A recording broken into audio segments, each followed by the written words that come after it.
नमस्कार।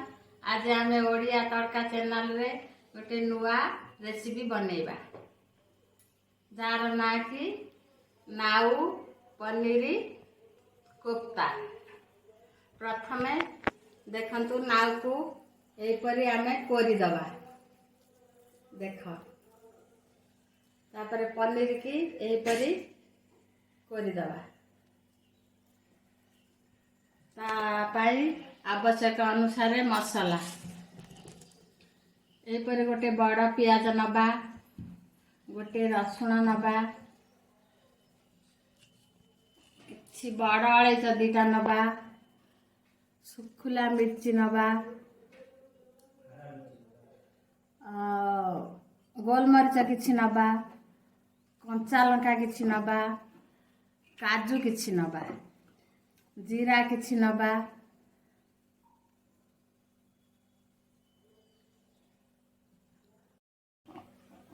एवं किछि क्रीम नेबा। एबे आमे बड़ 2 स्पून कॉर्नफ्लोर पाउडर नबा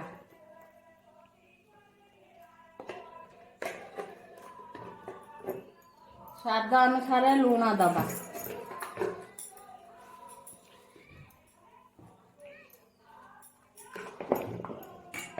अल्प किछि हलदी दबा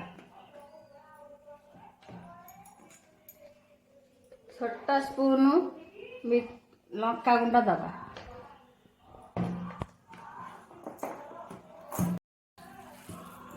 एबे आमे आकु गोळै दबा पनीर की मिसाई की 5 मिनिट आमे गोळाई दबा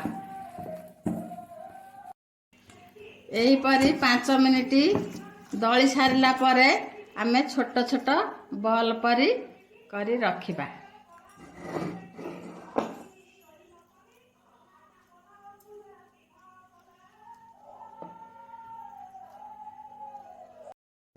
देख एबे आमे बॉल गुडा प्रस्तुत कर देइचंती तेल गरम करी छाणीबा। देखंतु तेल गरम हे गला एबे आमे जो बॉल गुडी प्रस्तुत करी रखिचंती ताकू भल से छाणी नबा।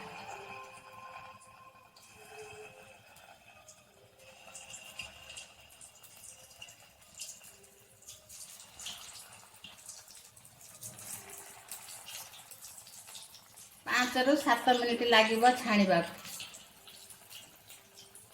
मीडियम आंच रे छाणीबा। देखंतु कोफ्ता गुडाक केते सुंदर मजारे छाणी हे जाइछि। देखंतु एबे आमे जो मसला गुडिक रखिथिले ताकू आमे पेस्ट बनैबा।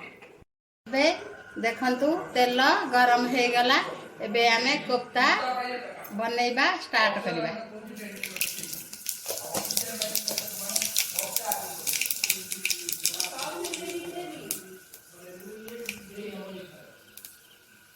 जो सब मसला मु प्रस्तुत करी रखिथिली ताकू आमे एबे तेल रे भाजी दबा। एबे आमे मसला रे ऐड करिबा 2 चम्मच धनिया पाउडर आधा चम्मच हळदी पाउडर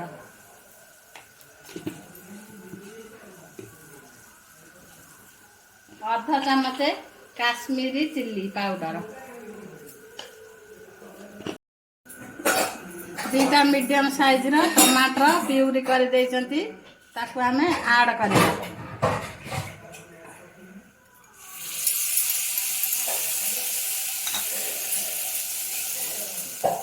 किछि कस्तूरी मेथी ऐड करिबा।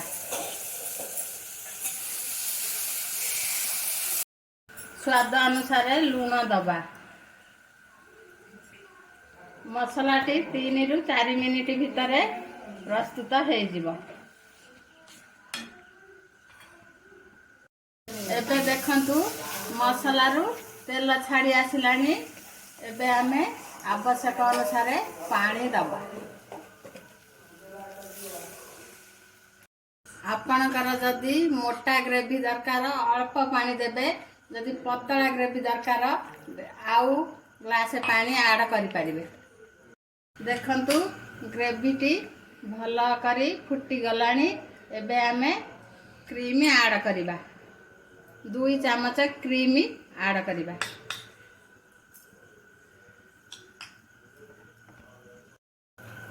एबे आमे आधरे कोफ्ता बॉल गुड़ी का ऐड करिबा।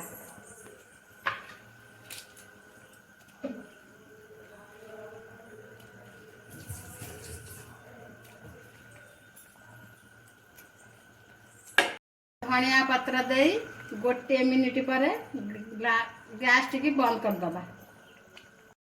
देखंतु नाउ पनीर कोफ्ता बढ़िया से बनी जाइए। आकु आपण माने जीरा राइस पूरी परोटा पलाव सांगरे खाई पारिबे। थरे करके खातु ना केमिति लागुछि।